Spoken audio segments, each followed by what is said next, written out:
It's 7 years now. If it was 7 days, I would speak something sweet and that will be a balm and a solace for you. Now that it's 7 years, I say cruel things, okay?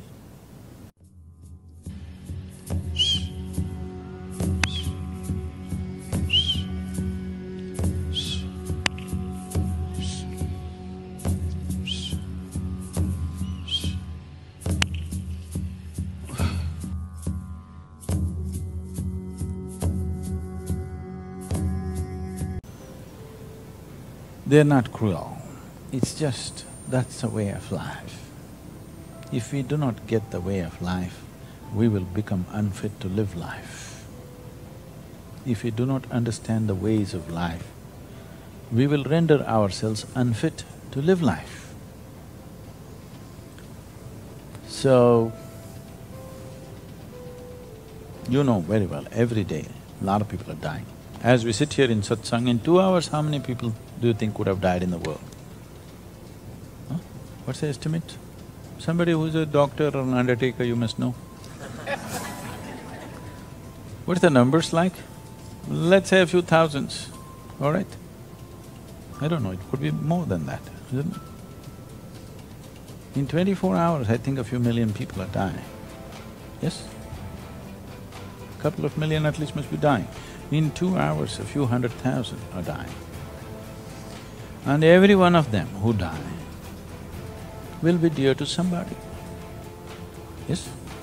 Maybe 1 person, 2 people, 5 people, 10 people are crying right now about that 1 person who died. Yes or no?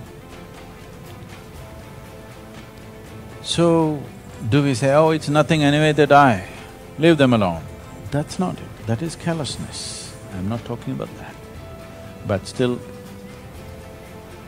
to understand that this is the way life is structured, but you have structured your thought and emotion in a different way, which is bound to break at some point. Either it's going to break because you die or somebody else dies. If both of you have to live forever, then we cannot tolerate this. Yes? Can you tolerate a whole lot of people who are attached to each other, they never die? Can you tolerate this? It will happen invariably. The only thing is we wish that everybody has a complete cycle of life and die. That's our wish. But what is a complete cycle of life? Today doctors are saying if you live for another 50 years, we will make you live for 500 years. Of course you won't remember what happened 400 years ago, but it doesn't matter, we'll make you live 500 years. Only thing is, you must have tubes and pins and needles and connect it to you wherever you go. But you live for 500 years, you know they're saying this? Some of the doctors are saying, now they can manufacture extra spare liver, spare kidney, spare heart with stem cells and keep it ready for you if you have the money. Even now it can be done. Only thing is like yesterday or day before I was talking to a doctor who's very involved in this, he said, see, we can grow a spare liver for you right now, but only thing is we cannot fully control that. It is possible that your liver have teeth. How is it, your liver biting you from inside? Really, this is exactly what he said, that your liver may develop teeth, actually dentures, because in the stem cells, we cannot control that. Your heart may happen, but it may have a nose and it wants to breathe, not only just beat. Then you have to open up a small hole for it to breathe. Like this. I'm saying you can stretch it. But nobody is talking about never dying, okay?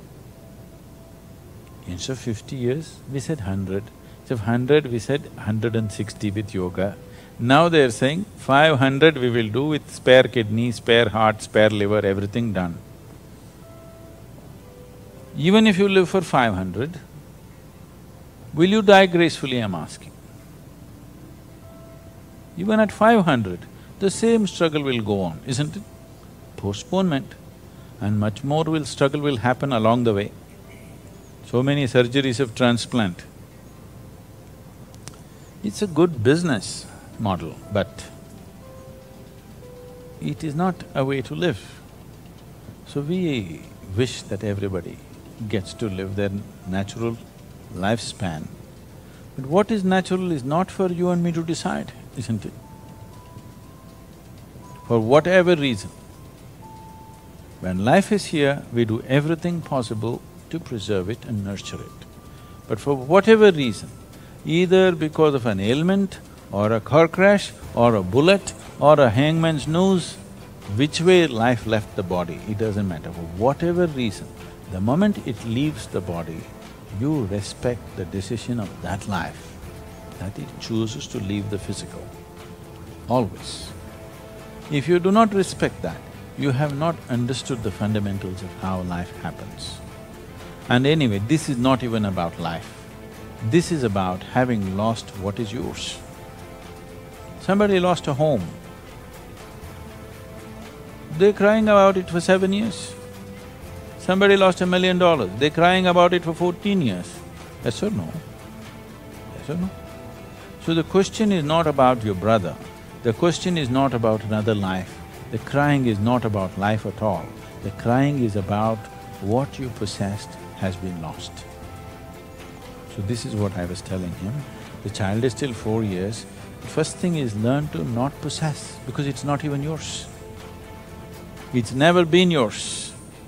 It is you who is claiming, this is my brother, this is my son, this is my this. As a relationship, you can say, okay, this is my somebody. But you believing this is mine, and if you lose it, you're broken, is not compatible to the way life is structured. This may not be acceptable for you, how cruel can Sadguru get? It's not me, this is the way creation is. Either you see it and be in tune with it and make maximum out of life, or you don't see it and cry about everything that happens.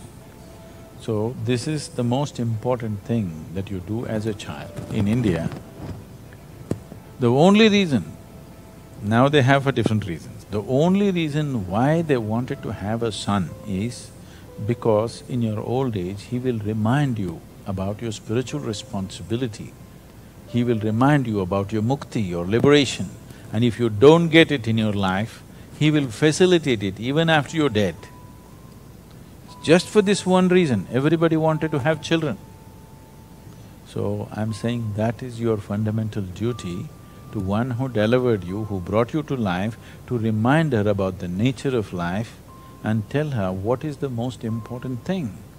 You are not the most important thing in her life. She has to find her ultimate nature, that is the most important thing.